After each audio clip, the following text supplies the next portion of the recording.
hello everyone আজি মই কলপচলাৰ সৈতে লোকেল মুৰ্গী বনাবলৈ লৈছোঁ একেবাৰে কম মছলা ব্যৱহাৰ কৰি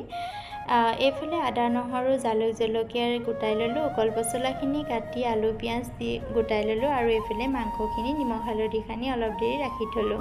কেৰাহীখন গৰম হোৱাত তেল দি দিলোঁ আকৌ তেলটো গৰম হোৱাত পিয়াজখিনি দি দিলোঁ পিয়াজখিনি ধুনীয়া কালাৰ আহিলত এতিয়া নিমখ হালধি সানি থোৱা মাংসখিনি দি দিলোঁ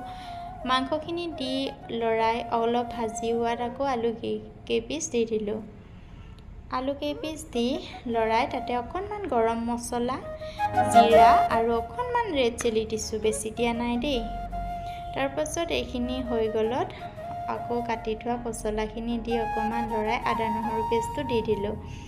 সেইখিনি ভাজি হৈ গলত অকণমান পানী দি ধুনীয়াকৈ উতলাই আমাৰ মাংস ৰেডি হৈ গ'ল খাবলৈ বৰ টেষ্টি হৈছিল অন্য এটা ভিডিঅ'ত আপোনালোক সকলোকে লগ পোৱাৰ আশা ৰাখিলোঁ বাই বাই